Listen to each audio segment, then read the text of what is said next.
The night air was thick with silence in Newbridge, a small town nestled between endless fields and forgotten roads. Marcus Harris kneeled on the damp earth by the railroad tracks, his hands trembling as they pressed against the blood-soaked shirt of Devin Miller.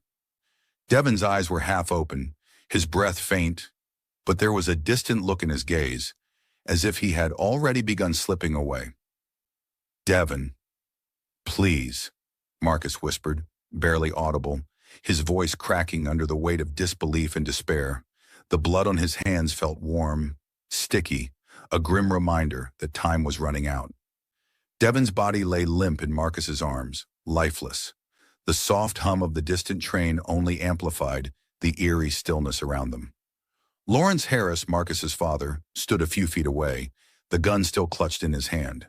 His expression wasn't one of fury, but something far more chilling, confusion, a kind of stunned paralysis, as if he couldn't quite comprehend what he had done. His eyes remained fixed on the scene before him, on the body of the boy he had just shot. The smell of gunpowder still lingered in the air, mixing with the dampness of the evening. Lawrence's lips parted, as if he was about to say something, but the words never came. His grip on the gun loosened, but he didn't let go. There was no movement except for the slow drip of blood from Devin's chest, seeping into the earth beneath him. Marcus could hear his own heartbeat in his ears, loud and frantic, as if it was the only sound left in the world. Newbridge had always been a town of order, a place where tradition ruled every aspect of life. Founded in the 1800s, the town had prided itself on its strong moral code and unshakable religious values. The town's church, built in the heart of Newbridge, had stood as a symbol of its unwavering beliefs for over a century. The people here were devout, tightly bound by their faith, and resistant to any form of change. Outsiders often said that Newbridge was like a time capsule, where modernity had never quite found its way in. To the town's people, this was their strength, their shield against a world they viewed as sinful and corrupt. But beneath the surface of this perfect, idyllic town lay darker stories, whispered among the older generations. It was said that long ago someone had dared to defy the town's strict moral code. Rumor had it that a woman, Eleanor Braxton, had fallen in love with someone deemed unsuitable by the church. In retaliation, the town ostracized her, and the church elders took matters into their own hands. She was driven to madness, wandering the streets, begging for forgiveness until she finally disappeared, her body never found. Ever since, the people of Newbridge believed that those who broke the town's deeply rooted values would be cursed, their lives ruined as Eleanor's had been. The townsfolk didn't speak openly about the curse, but the fear of crossing those invisible lines was always present, always watching. As Marcus sat there, still clutching Devin, the weight of that unspoken curse seemed to hang in the air. He felt as though they had been doomed from the start, like the town had been waiting for their downfall. The quiet town, once his home, now felt suffocating, its traditions like shackles, keeping him bound to a fate he never asked for. He had heard the legend as a child, just like every other kid in Newbridge. The story had always seemed distant, a ghost tale told to keep children in line, but now it didn't seem so distant. Now it felt terrifyingly real. Lawrence's breath quickened as the reality of what he'd done slowly settled over him. He hadn't intended for it to go this far, but in Newbridge there was no room for what he had seen between Marcus and Devin. The town would never forgive it, and perhaps, he thought, neither would God. He looked at the gun in his hand, unsure of how things had unraveled so fast, and felt the crushing weight of that unspoken curse, the curse of defiance, the curse of love that could never be accepted. Marcus Harris, 22 years old, had spent his entire life in Newbridge, where his father, Lawrence Harris, had molded him into a reflection of the town's values. Lawrence was more than just a father. He was a deacon, a man who embodied strict religious discipline. For Marcus, freedom wasn't just limited, it was almost a sin. His world revolved around the rigid traditions of Newbridge, where the lines between right and wrong were clear, but suffocating. Lawrence's teachings left little room for personal exploration, and every decision Marcus made was shaped by the expectations of his family and the church. The Harris household was a place of rules.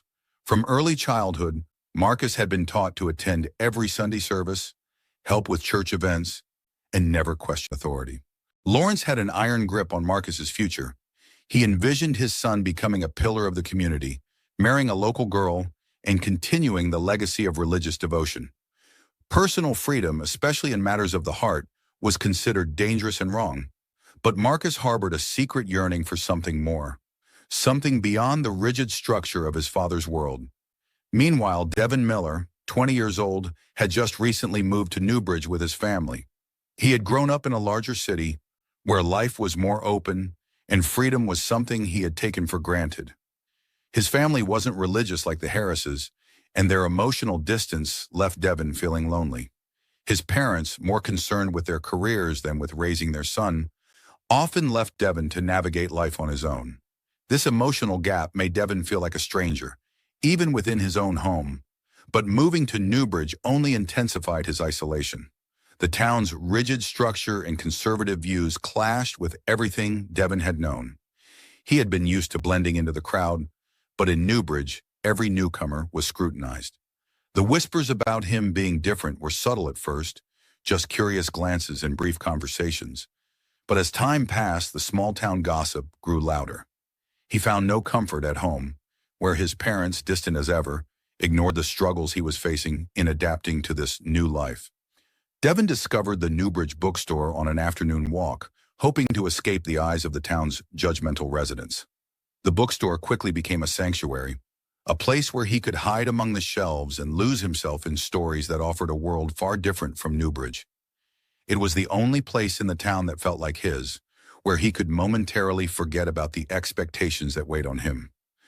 On one of those quiet afternoons in the bookstore, Marcus and Devin crossed paths for the first time. It was an accidental meeting. Marcus had been running an errand for his father, picking up religious literature for the church. As their eyes met, there was an immediate connection, something electric and undeniable. Marcus, who had spent his life suppressing feelings he didn't fully understand, was stunned by the intensity of the moment. Devin, used to hiding his emotions behind a mask, felt the same shock of recognition, but tried to push it aside. For weeks after that first encounter, Marcus found himself returning to the bookstore, always at the same time, hoping to see Devin again. He couldn't explain why, but he felt drawn to him in a way that defied everything he had been taught. Devin, too, couldn't resist the pull of their connection, though it scared him to feel something so intense in a place like Newbridge, where anything outside the norm was met with suspicion. The attraction between them was sudden, powerful, and terrifying. They were two worlds colliding. Marcus, trapped in a life of obligation and fear of his father's disapproval, and Devin, desperately seeking connection in a town that seemed determined to reject him. As their interactions became more frequent, the tension between them grew, but neither of them dared to acknowledge what was happening. It was as if admitting their feelings would unravel the fragile balance they were trying to maintain. It was late summer, and the thick air hung over the town of Newbridge like a heavy veil. By now, Marcus and Devin's secret meetings had become routine, yet each encounter was charged with both excitement and fear.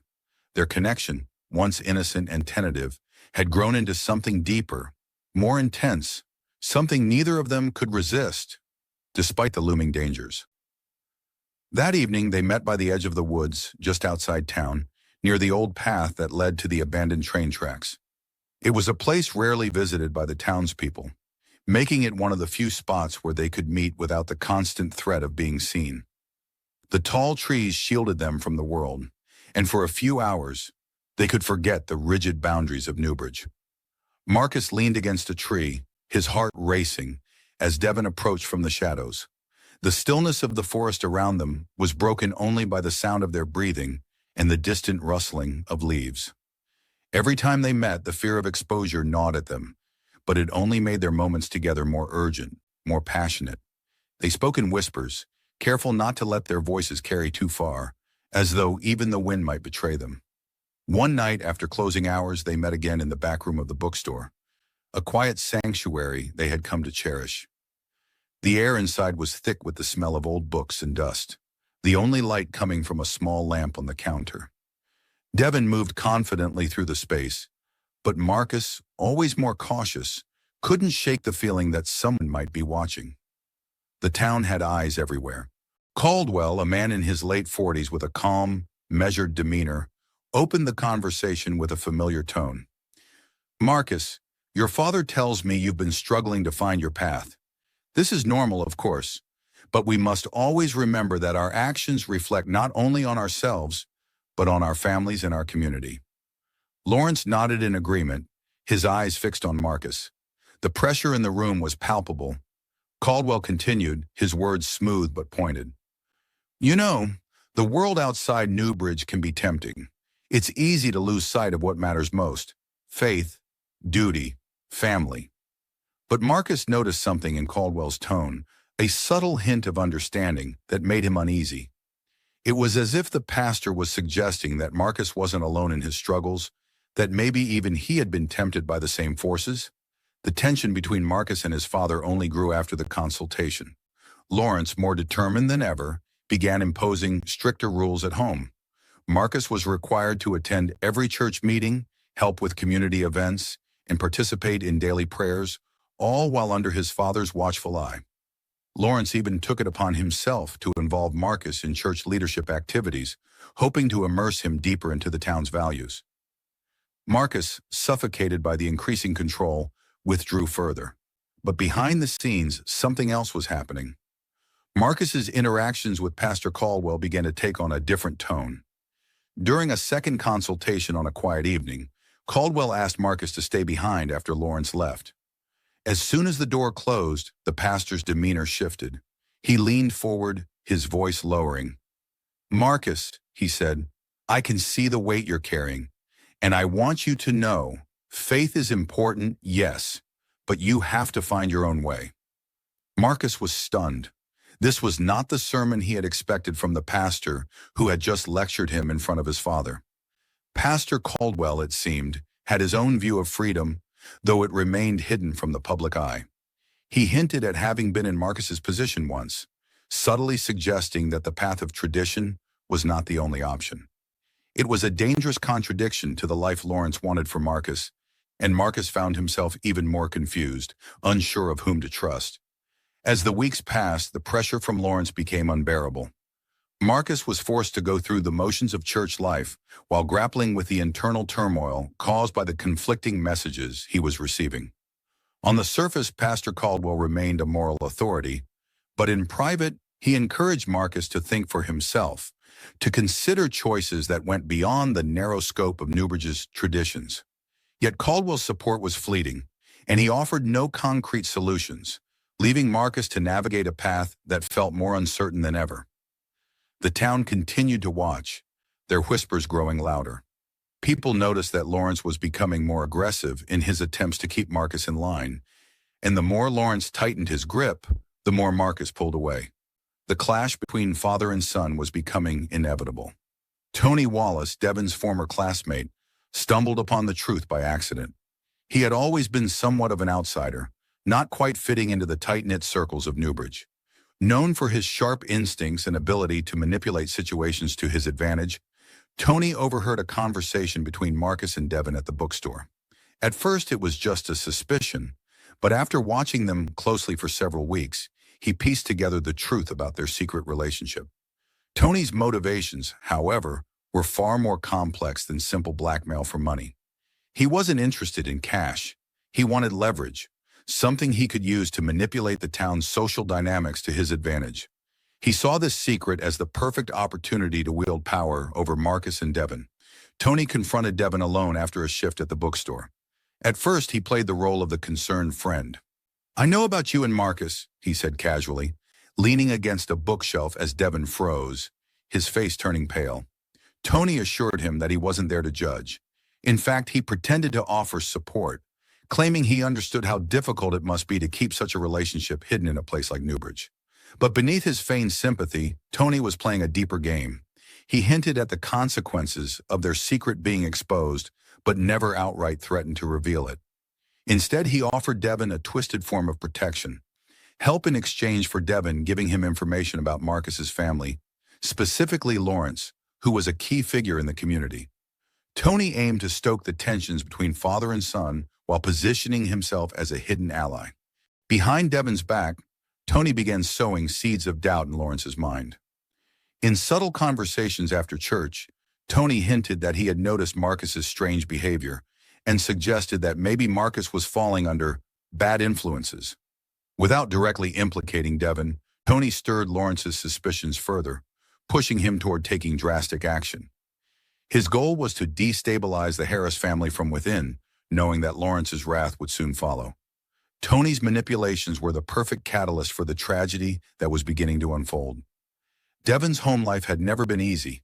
His parents, Mark and Linda Miller, were not as religious as the Harris family, but they had their own rigid expectations for Devon. They were career-focused, often absent from his life, and disapproved of Devon's independent streak. His move to Newbridge was meant to bring them closer as a family, but it had the opposite effect. Devon's attempts to connect with his parents were met with indifference. Devon often felt like a stranger in his own home. His parents didn't care about his personal struggles or his need for acceptance. The emotional distance was suffocating, and every time he tried to open up to them, they shut him down with cold, dismissive remarks. The pressure from the town's conservative views only made things worse. While his parents weren't directly religious, they still clung to social norms and saw Devon's independence as rebellion. One evening, after another argument with his father about his future, Devon realized just how isolated he truly was. His parents didn't understand him, and they weren't interested in trying.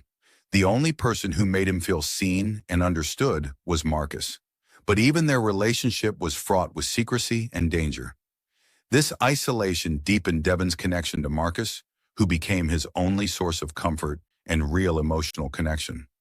As Devon's parents distanced themselves further, Devon became more determined to make his relationship with Marcus work, even as the risks escalated. Marcus was losing his grip on reality. His father's relentless control, Pastor Caldwell's double-edged guidance, and the growing paranoia in Newbridge were taking a toll on him.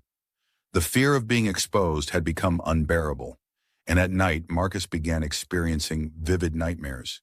He would wake up in a cold sweat, haunted by images of the town's curse, seeing flashes of Eleanor Braxton, the woman whose defiance of tradition had doomed her.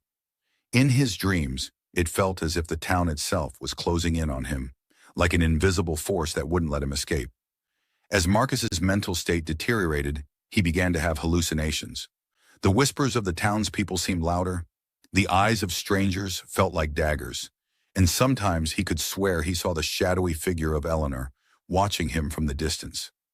The curse of Newbridge felt more real than ever. Devon noticed the change in Marcus, his growing detachment, the haunted look in his eyes, and his increasingly erratic behavior. One night, after a particularly tense conversation, Marcus confessed that he had thought about ending it all. He couldn't see a way out of the life his father had laid out for him. The weight of secrecy, guilt, and fear was crushing him. Devon, shocked and terrified, refused to let Marcus fall into despair.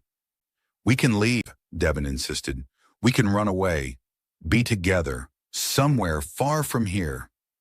Devon's words were filled with hope, but Marcus remained conflicted. The idea of escaping sounded tempting, but the fear of what Lawrence would do if they were caught hung over him like a cloud.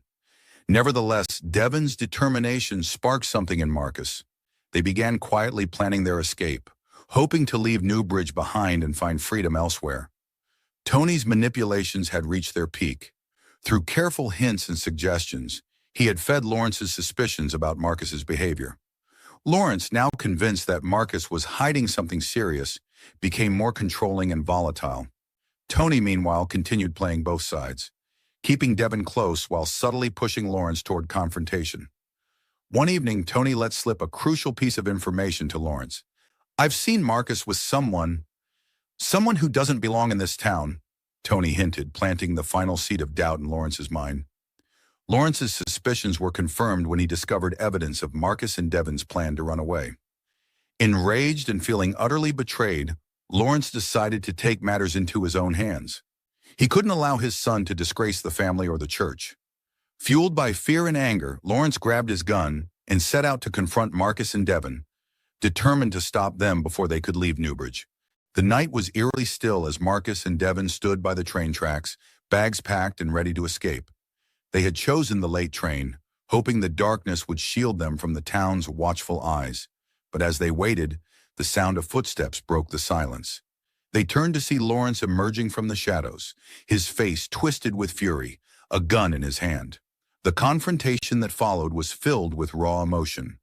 Lawrence accused Devon of corrupting his son, of leading him down a sinful path. "You've ruined him!" Lawrence screamed, his voice shaking with rage. Marcus, standing between Devon and his father, begged Lawrence to let them go. But Lawrence was beyond reason. In a moment of uncontrollable anger, Lawrence pulled the trigger. The shot echoed through the night as Devon collapsed to the ground, blood pooling beneath him. Marcus, horrified, dropped to his knees beside Devon, trying desperately to stop the bleeding. But it was too late. As Marcus held Devon in his arms, he recalled the legend of Eleanor Braxton and the curse of Newbridge. It felt as though they had been doomed from the start.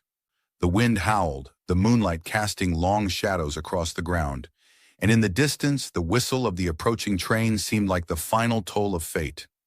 Lawrence was arrested for Devon's murder, his reputation in Newbridge shattered. The man who had once been a respected deacon was now seen as a pariah. The town, divided by their loyalties, whispered about the tragedy for weeks, but there was no doubt that Lawrence's actions had destroyed his family. For Marcus, the pain of losing Devon was unbearable. He couldn't forgive his father, nor could he stay in Newbridge, a town that had suffocated them both. In the aftermath of the tragedy, Devon's diaries were discovered. In them, Devon had written about his love for Marcus, and his belief that they were destined to be together, despite the odds. He had even foreseen his own death, describing how the weight of the town's judgment would eventually crush them. Marcus, now far from Newbridge, wrote a final letter addressed to both his father and Devon. In it, he acknowledged that the world would never accept their love, but that it had been real, true, and worth fighting for.